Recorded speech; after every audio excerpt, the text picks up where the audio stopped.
I'm Shar Banerjee, and this is Books That Built Me. I'm an ex-executive turned to leadership coach specializing in people managers. My job is to get people out of their manager headspace and into their leadership growth space. I typically work with clients to build leadership DNA and self-leadership muscles in either group programs or one-to-one coaching. But on this show, we will dive deep into the stories of other leaders. And it all starts with a book that they believe has fueled their passion, influenced their decisions, and turned book lessons into life lessons. Welcome to Books That Built Me. In today's episode, we are in conversation with Renee Durapo. And in today's episode, we're going to be discussing this book, Resilience by Lisa Lisson. I'm so glad you can join us today. Here we go. When I talked to you, Renee, about the idea of this podcast and what book you want to talk about, I didn't even have to finish the sentence or the question before you jumped in and you said Resilience.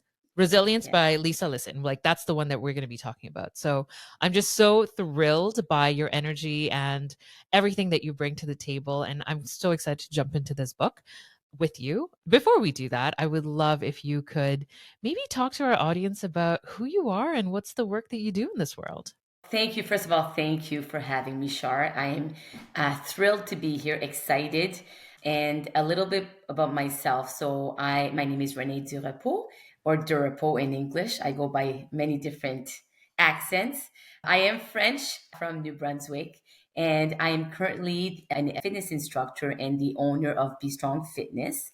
We are a community of fabulous ladies. It's a woman-only fitness boutique. And I like to say that members come to us because they are looking to make them their physical self a priority, but they stay with us because they find in our community of women some like-minded, strong, independent females that are really in search for making themselves a priority and finding their best self. And I have to say, I have made my best friends through this community. And I'm very lucky because I get to do what I love and I love what I do, which is what I hope for every single person out there, because that's really what passion's all about, right? So that's a little bit about me. Love that. And I know now why we connected, because so much of what you do and so much of what I do is all about finding that best self, the best Totally. version of you. Yep. And that's one of the reasons we'll get into this, but resilience, Lisa is all about that all her life since she was a small child. So connected really profoundly with that book for that Amazing. reason. Oh my God, amazing. So I can't wait to jump in. And just for our audience members, like just a little vote of confidence for what you do, Renee, and the world that you have created. Like Renee and I met randomly through several sessions, but I heard her speak at several seminars, and then I met her in person, and your energy is just something else. It's like out of this world, your energy and your words and your inspiration. Like you have the ability to touch the soul with the words that you choose. Yeah. And you inspire action instantly. And so when you say that you've built a community that have turned into family and friends, I believe it. Like 100%. If anyone can do it, that would be you. So just a vote of confidence for anyone who's listening and curious by what it is that you offer. Check it out. Thank you. We have fun. You know what? You always come back to fun, passion, and it's hard to find. It's not impossible, right? That's what life's about: is being in search of your true self and your happiness and joy. Yeah, and once you find that community, it's like it's worth its weight in gold. Totally. Yeah. Totally. Okay, so we're talking about Lisa Lisson, and today we're talking about a memoir. So this is a very interesting book. It's a book about resilience, and it's titled quite appropriately because Lisa is the president of FedEx Express Canada, and she got the job when she was 41. The interesting thing about her is that she's actually been at FedEx for a very long time. Like she joined the company as an associate marketing specialist, and today is the senior VP, but previously held the role of president and senior VP as well. And so she is such an incredible human. And this book is called Resilience because it talks about her journey as she builds her career at FedEx Express Canada. alongside this really traumatic event that had happened to her, which was the sudden passing of her husband at a very young age. And she was responsible for raising their four children as a single mother, while again, like continuing to build this incredibly successful career. And for her, she is so open and vulnerable and authentic with her audience. Mm, And she has this ability to just bring that open conversation and that frankness in how she's built her career around these extremely difficult hardships in her life. And one of the really cool things about her is that she's local to us, right? And so, totally. Renee, you've had the chance of actually meeting her, which is probably why you jumped to this book and jumped to her name when I was kind of talking about sharing this experience with you. So, why don't you walk us through what happened there?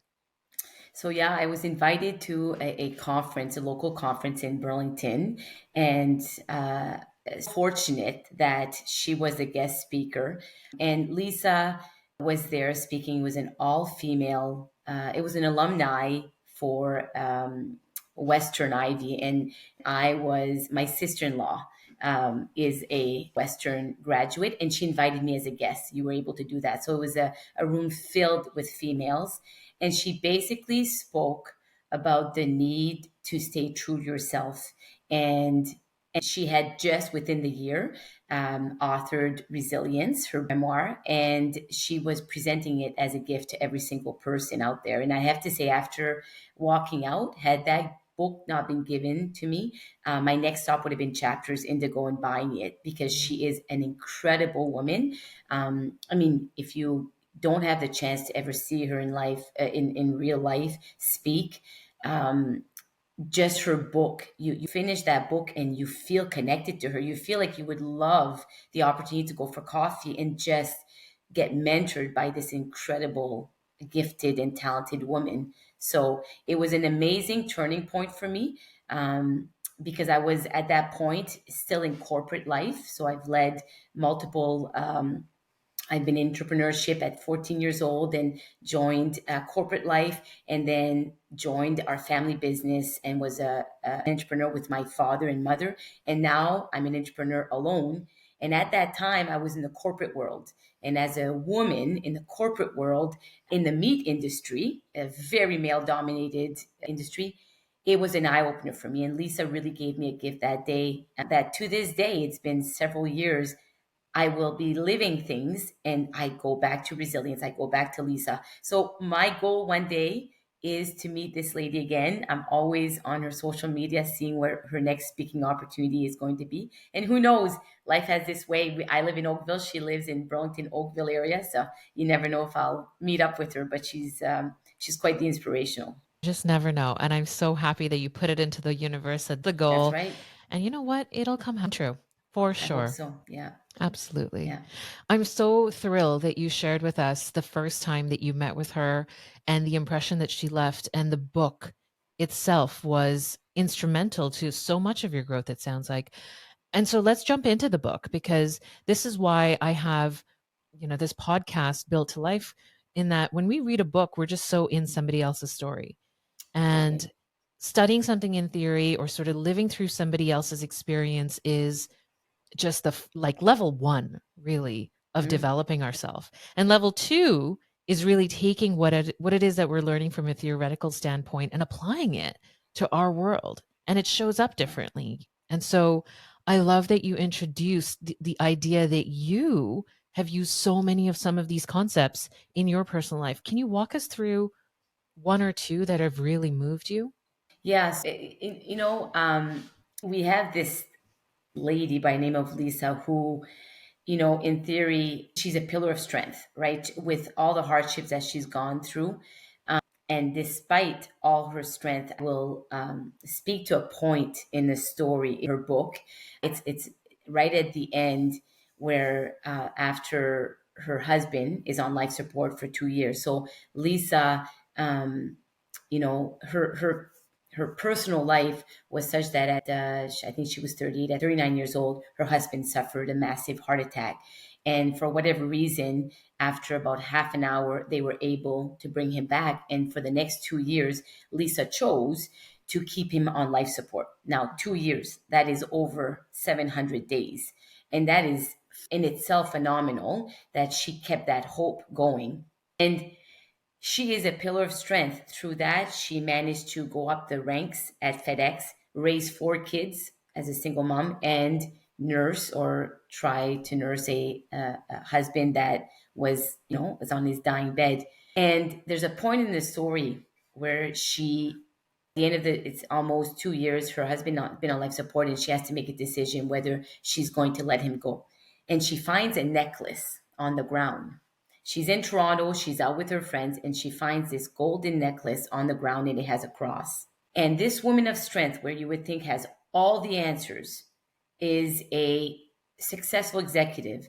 She finds this cross and she takes that as her sign and puts her faith and hope that she needs to do the biggest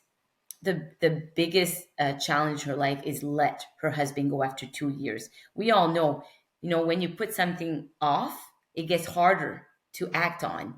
She's been having to let go of her husband 2 years, and she takes this as the single sign. She lets this one cross allow all her strength into this one sign to lead her into her next chapter in her life. And that's vulnerability, right? And for me, um, that stuck with me because no matter how strong you are, how resilient you are, you have to keep your eyes open on the little things in life. And they could be very small, but you need to keep your your spirit open, that life will give you challenges, will give you an interesting journey. But if you don't remain open and sometimes let go of things that you can't control, you won't live your full life. And that for me was a pivotal moment that even several years after reading that book, sometimes I look for that cross, for that necklace dropped on the ground, because it's not always obvious what life has in store for you. And so, 3 years ago, after I at that point in my life, I was 39 years old. I had been working with my father and mother in our family business. It was a software business. It was 15 years, and we had to make a decision. We had to decide if we're going to sell the company, and that meant if I sold the company, what would I do? I didn't want to go work for anybody else. And that gold necklace on the ground, I was looking for that golden necklace on the ground, because sometimes you think the most obvious answers are in front of you, but they're not. And so it's interesting that of all those 246 pages, I believe it is, for me, that golden necklace, the hardest decision in her life was encouraged, or was she allowed it by finding something on the ground and giving it meaning and saying, okay, I'm going to put this in your hands. I don't have control. I will let you go, Patrick, which was her husband. And what's feared her the most is what comes after. That was her biggest, in my opinion, her biggest moment of resilience, when she was at her deepest. And that's what I think life is, what it's about. When your things most at risk, when your loved ones are most at risk of anything, your career, what you've put your heart and soul in, and you have to change, or you have to make a decision to change the path when you don't know what the day or the second after is going to be. That's, I think, is where the biggest challenges lie, or the biggest opportunities lie for us. And look for that fallen necklace, look for that necklace that somebody else dropped for you to find. So I always go back to that. And when I made that decision with my father and mother to sell the company, I had no idea what my next path was going to be, but I have to tell you, it was the best decision for me, not the easiest, but I'm now doing what I love to do, which is supporting women in their fitness to be their best version. And that, I mean, that's gratifying. Wow. And so the golden necklace for you is a symbol Yes. out of that inflection point, because that's what Yeah. that comes to mind, is that you're going steady and there's a change upcoming. And it's almost like you are maybe mentally ready for that change, Mm. but your body, or there's some Your resistance either mind. in your body or your mind.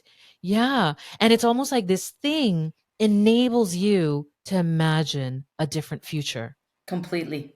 Lisa talks about visualization, goal setting and writing it down, acting on it. but visualization is so important, is seeing it, seeing yourself in that brand new house that is not for sale yet, Yeah. seeing yourself in the role of president when you are an assistant marketing junior, or whatever it is visualizing it. And I think that's where I think as humans, we limit ourselves because of the risk factor and the fear factor, right? We limit ourselves because we don't want to fail. But that is where we thrive the most, is when you do put yourself out there and you fail, which is resilience, right? This book is so brilliantly labeled and worded resilience. It's exactly what this, even if I'm not sure if the word resilience even made it in those 246 pages, I can't remember seeing it, but I come out with the clearest definition of what resilience is, which is the the permission to fail. Permission to fail. In order to fail, you need to do things you don't know. You need to take risks. You need to fear, and bouncing back better, stronger, happier. And she Yeah. says this so beautifully. She says, often people ask me, what's my secret sauce for success? Mm, Like, what is the reason, Lisa, that you have achieved and done all of these things? And she puts it so beautifully. And it touches on so many of the things that you said, but she just simply says, I try harder than anyone I know. I I just go show for up. it. I show up. I show up. Yeah. Yeah. There's a saying, and she says it. She says, I go the extra mile Yeah. every single day. And I always say to my fitness members, where we're in the middle of the class and they're sweating, I said, go the extra mile. It's always less crowded, Oh, I right? love that visual. Yeah. I can see Right. that 100%. Right. It's good to be in good company, but sometimes having that a little elbow room is also breathy. And not everyone will go the extra mile, and it doesn't matter. It's okay. We need all kinds. But if you are the type of person that finds joy in pushing through, and always there's something else out there that you want to pursue or to prove to yourself, then go the extra mile. And like Lisa says, it's the little things every day. Wake up 5 minutes earlier, try something new, Yeah. be kind to someone. She says this one extremely helpful tip, I feel, for a lot of young professionals out there, which is whenever you meet somebody new for the first Mm, time that you've never met them before, treat every interaction like it's a it's mini your interview. Yeah, your first interview. Yeah. Yeah. And she is very much a planner, Mhm. but she's not allowed, I think, her hardships, she's learned to not allow to let the plan take over the joys of life. I always say there's power in the plan, there's power in planning, but strength comes from your reality. And so plan, but don't let the plan take over your life. And that's where, you can have the best plans. And she had the best of plans in many things, Mhm. but she also allowed life to take her to where it needed. And that's where her strength is. To your point, she was always prepared, always, everyone she met always had a background agenda, but I think she's a true kind individual, lots of empathy, and so she's never let that kind of take over her plan. And it's Yeah. humility. Yeah, And I think the theme of control really shows up a lot in this book, right? For yeah, somebody as high achieving as her, you would just kind of assume that, she really very carefully lays out all of her plans from 9 a.m. to 9 yeah. p.m., which she does, as you discussed. But I think throughout this entire book, she's almost explain to us how to Mhm. not let control ruin your life. In fact, Yeah. I have this one, part that I highlighted and I put an LOL next to it because it's just so funny the way that she says it. She says, don't get mad at gravity. Oh, I highlight that one too. Isn't that crazy? Don't get mad at gravity, Yeah, right? That just 5 words, it, okay, right. You right. can't control what's out of your control. So you might as well just accept it, control what's within your power, Yeah. and move on to the next, probably mad. opportunity that's going to present yourself. I love it. Don't get mad at gravity. Yeah. Don't get mad at gravity. And then there's several experiences that she's had where she's been promoted to a level that she has had Mm, no experience or exposure to. And I love how she just breaks down her formula for success for everyone mm, to just kind of lean in and take in that power. And she says, it's very easy to kind of just sit in that seat and pretend that you know what to do, pretend to lean into the power that's been granted to you and call the shots. And she says, that's the easy thing to do, and that's the wrong thing to do. right. What's Yeah. better, what's better is if you are open about being vulnerable and saying, this is my first time in this place.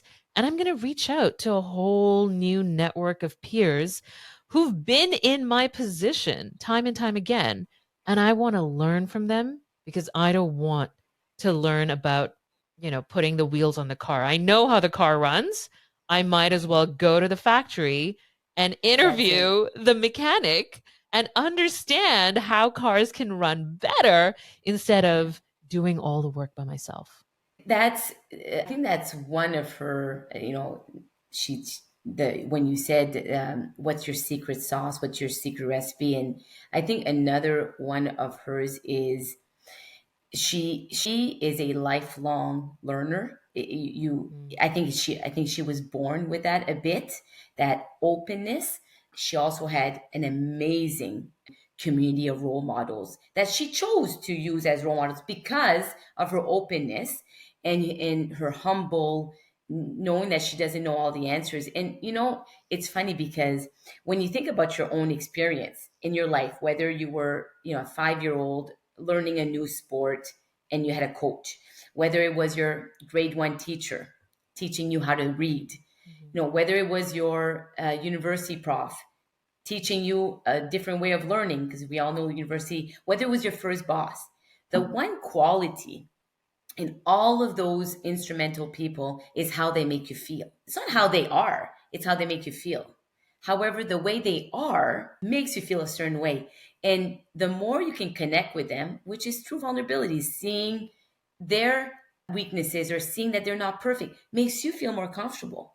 And so that's what, regardless of all her successes, that's what Lisa was able to do. Never let go of the fact that in order to touch people and to build an amazing family unit that's going to stick through hardship, uh, put together a team of 4,000 employees, is through humanity and humility and showing what kind of person I am, not what kind of person I think I should be to uh, inspire you, right? She just stayed true to her roots, and there's not many leaders like that. Really is not.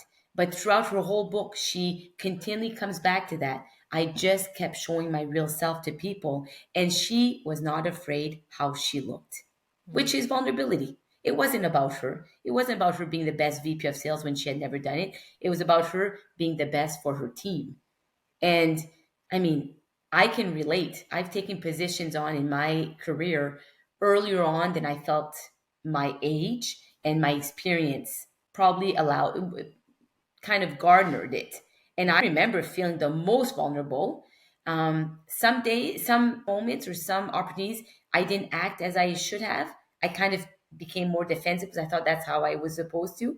But later on in my career, and more so now, I realize inspiring is through showing your real self with all, and I call it flossom. Your, mm. I call it, it's all your flaws within your awesome personality. So Tara Bank coined that flossom. And I will, I'll be in the middle of the class and I'll be saying, girls, you show me your flossom self because that's all you got right now. You're full of awesomeness and work with your flaws because that's what life's about. So, anyways, going back to Lisa, that's what I think. She is flossom Mm. in all respects, true and true. And it has worked for her. Yeah. And the call out I really want to make is often leaders in corporate settings, They may dial into managing up, which Lisa, this is a perfect example of Yeah. reaching out to her new network of peers and sort of building a community around that, getting those mentors and sponsors to really support and encourage, nudge her, and give her the advice that she needs to proceed forward. But what I think she does so brilliantly, and she's so open about it, is how she's able to manage down as well. So Yeah. she's inherited all these new teams. Nobody kind of knows who she is or what she's about. And they know that she's not the technical expert that they are. And so Yeah. she knows that she's going in blind and she's got to build trust and really work with all of these folks who are looking up to her. And all of Yeah. the qualities we just talked about really apply when she's managing down as well, because Yeah. she essentially has all of these meetings with everybody to say, what's holding you back? And after getting all of that information down, she then presents her to do list. And her to do list is so in sync with getting her team to wherever they are to upgrade. And she is Totally. so fierce in her commitment that her role is to make the lives of her team exponentially better.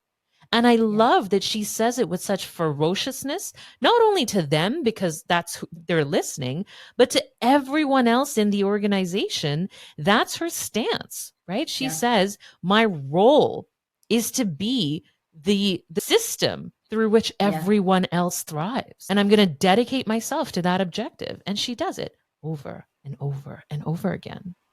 Yeah, and whether it's in her personal life, whether it's in her professional life, and I think, even in her inner life, her own Mm. self, right? Taking time for herself, because I mean, I can just imagine, even to this day, right? Her kids are now grown up. I think her youngest is now at university. So imagine having had still a full life, but now her kids, 4 kids, have kind of grown, and now, and I think that's something very important is throughout your life, no matter how busy you are for others, you need to make time for yourself because at the end, everyone grows up. You get older as well, everyone gets older, and she probably has more time for herself now. And so, had she not continuously uh, invested in those relationships with friends, and but she managed to do that, and you see her on her social media, her social life is extremely strong. She's got a community of friends. She calls them her sisterhood. Um, and her sweet mom, right? Her mother is by far, I think, the biggest. The kindest person, Yeah, my God. are like two peas in a pod from what I see. It's important that no matter how busy you are in your life, professional, personal, you need to make time for yourself. And formula of what that is different for everyone. Some it could be reading a book, you're right. Some it could be going to bed earlier to get that extra time. Some could be going for a walk. Some could be going out every Friday and with their friends. Whatever it is so important. Because I think in life, we do get bombarded with all of our to-dos, as Lisa says her to-do. It's so easy to make that list become what it's not about. And we have to check in. We have to check in. Are we happy? Are we doing what we should be doing? And if not, it starts small. It's the little things, going the extra mile, making that hard decision like she did, having to let go. I mean, that point in letting go, Patrick deciding to take him off of life support. I mean, I get choked up thinking about it Mm, after 2 years of hoping. And that's one of her, I think her biggest strength is she's got extreme hope. She mm, really believes in hope. She believes in fate. And she had hoped that he would come out and he yeah. didn't. And after having to let him go, that is a critical decision. It's a decision that I think she says that she never thought she could make it, but she did make it. And that's what life's about is making those critical decisions, the ones that we fear the most. Because ultimately it leads us to, she couldn't continue being in limbo. It would have impacted her life, her kid's life. She had to continue. And today, I think it's been over 10 years now. She looks back and she says it was the decision to make. So we all have those golden moments where we have to capture and say, okay, what is the decision here? Yeah. And if it's risky, if you're feeling uncomfortable, it's a sign that probably is a decision you should be contemplating. You should be thinking about. In Yeah. fact, I think one of her sage moments in this book is to even kind of have the awareness of when to not listen to yourself. Mm, There was this point in the book where she talks about, I don't feel confident. I don't inner feel voice. your inner voice is not in keeping with how it is 99, whatever, 90 to 99% of the time. It's speaking to you in a negative way. It's telling you more of your fears than your hopes and dreams. And I love the part in the book where she says, I cannot trust my inner voice right now. So I have to rely on other people. I have to listen to the inner voice of, or the outer voice of other people Yeah. over the fears that are coming through in my inner voice. And I think the sage of when to tune yourself out a little bit and to tune somebody else in a little bit more is just so lovely. It's so required. And it speaks to, I think it speaks further to her openness and her lifelong journey as a learner, as a true learner, because and despite all her successes, she learns to tune out, like you said, that inner voice, turn it louder on the positive, turn it down on the negative.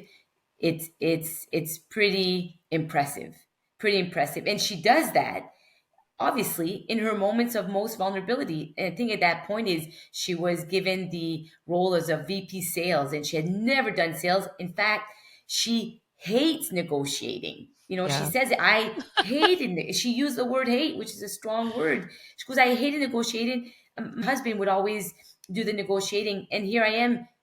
There's no, VP of sales. You can't go higher in sales. If you're a VP, you're it. And I am going to be leading a team of people that know how to do it, and I got nothing, and I don't know how to do it. And that's the inner voice. And yeah, it's pretty powerful to be able in that moment of pure vulnerability to say, okay, this is my negative inner voice. I'm going to give complete control to my boss who's got good intentions. And again, I very much admire her ability to have such control over certain things and the ability to let go of that control, I find. Find that there's this fluidity in how you exist that she embodies so well.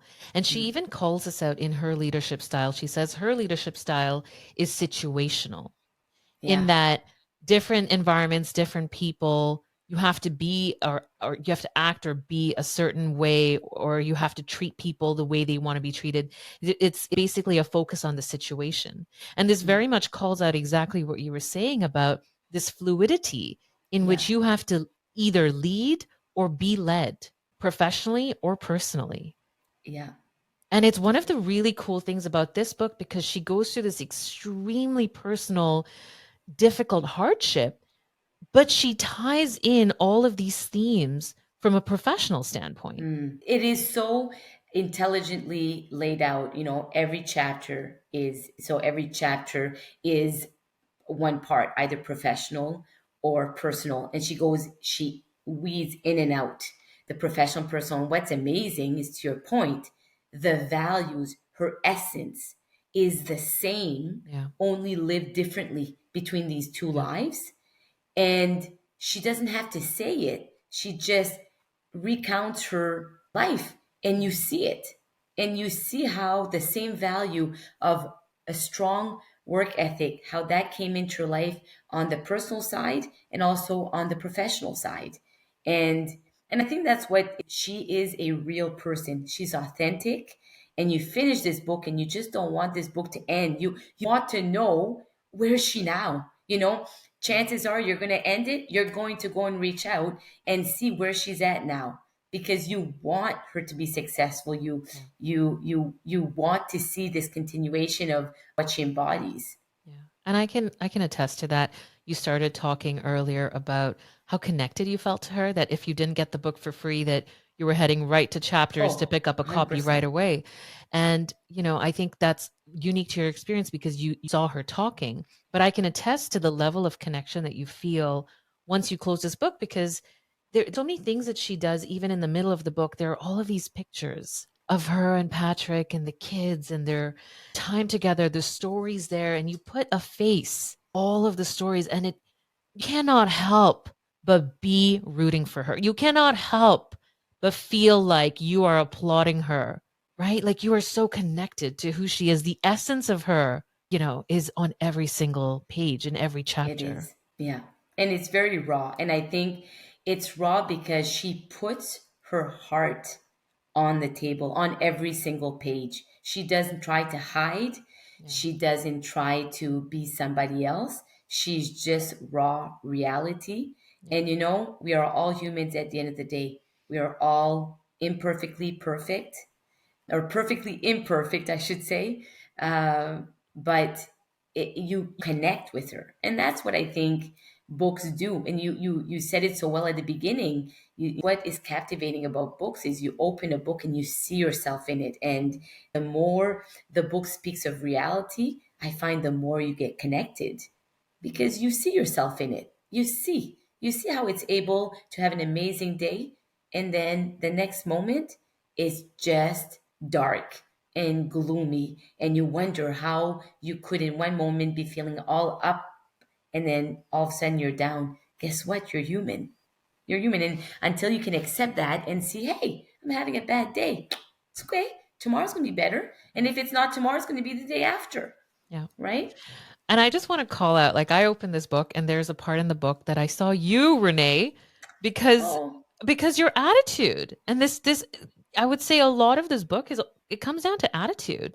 The it perspective does. that you choose to hold, what you choose to let go, Hold what you it. choose to sort of carry on with you. And I would say that a lot of that is attitude. And she calls us out so beautifully. She says it is vital for your success. Like, it communicates who you are, it signals to others what to expect from you. And it's Mm. so important to become aware of the mood that you're projecting. And you can choose your state of mind in the same way that you choose your outfit every day.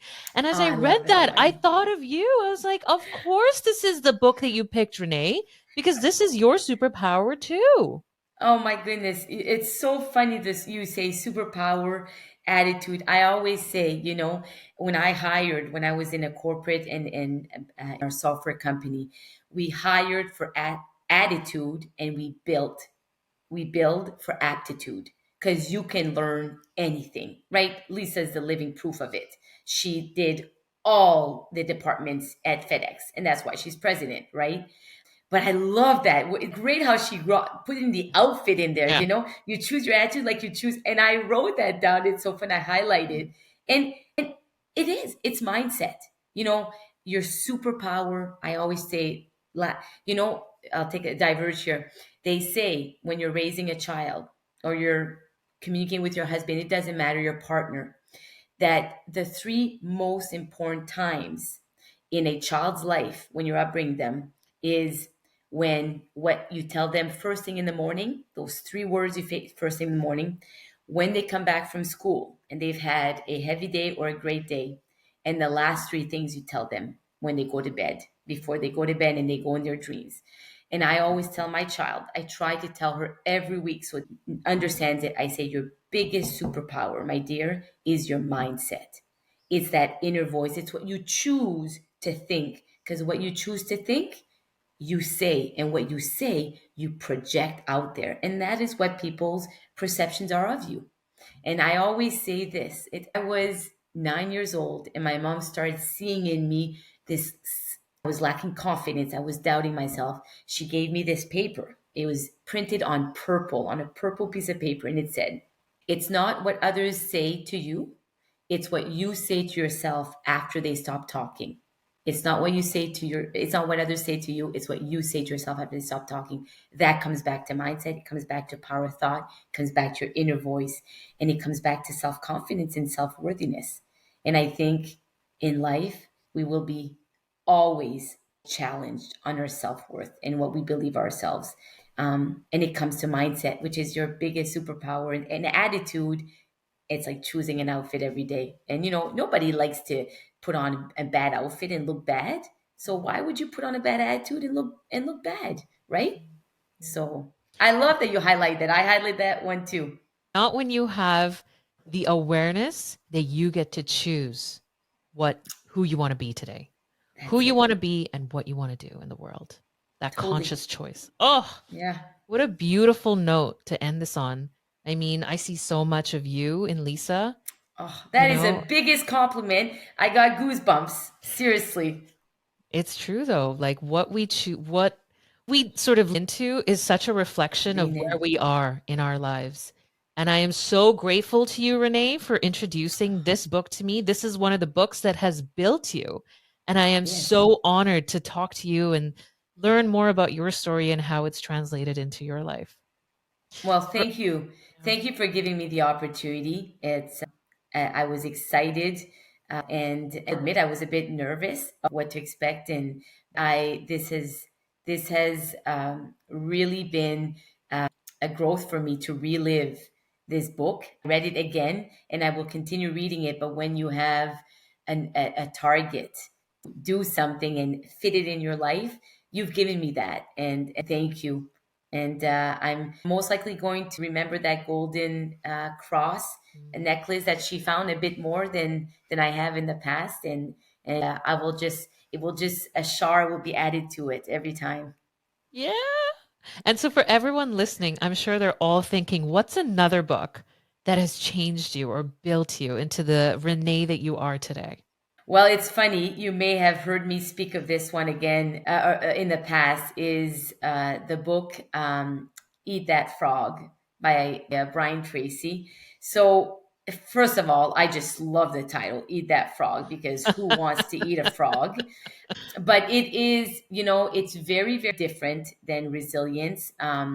It's not a memoir. I personally love memoirs because I just find it speaks truth and you learn best from what people have experienced in the past.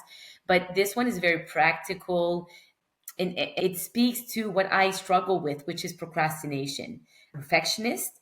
I like to say a recovering perfectionist, but I still think I'm still struggling with perfection. And self doubt, and procrastinating for me is a means by just putting it off because I don't have to deal with not being what I believe your inner thought. I won't be able to get it done as perfect as I know I can. So it's all about time management, and it is such a short read, practical. It makes so much sense, and it gives you that oomph, to just go at it and do your best. And it's not about perfection, right? you know I always say, 80% is better than 0%. Mhm. So you go for that percentage. Don't go for the 3-digit percentage. Just go for, act messy. And so Eat That Frog, Brian Tracy has a way of saying things that you think are hard in a very simple way. So try that. And I tell you, it's definitely makes you feel productive when you do your worst thing first thing in the morning. That's the best. It's the Side best. side story. You did mention this, and maybe in the first session that you were presenting at, I remember either first or second, Yeah. and I remember you said that, and it got filed into the back of my brain. And I found myself at a bookstore with all of these titles, and I saw Eat That Frog, and I actually forgot who recommended it. Oh, But I bought it. I bought it. you did. Yes, because I filed it away in a category of my brain where I'm like, somebody I trust and someone who Oh, I look up to has really told me that I need this book. And so I purchased it. And so thank you for reminding me that that's you. And I'm I'm the so frog excited. lady. You're the frog lady. Yeah, yeah, yeah. I'm so excited to read it. And thank you so much for that recommendation. That's amazing. I have had Yeah. such a great time talking to you today. Thank you so much. Ditto. It was the best from mine as well. And that's it for this episode of Books That Built Me. If you've enjoyed the episode, please take a moment to leave us a review. It really helps support what we're doing. Thanks for listening, and you can always find me on my LinkedIn at Shar Banerjee. If you're dealing with a leadership challenge, I would love to hear from you and have you join our community. And of course, I'll talk to you next Tuesday on a brand new episode of Books That Built Me.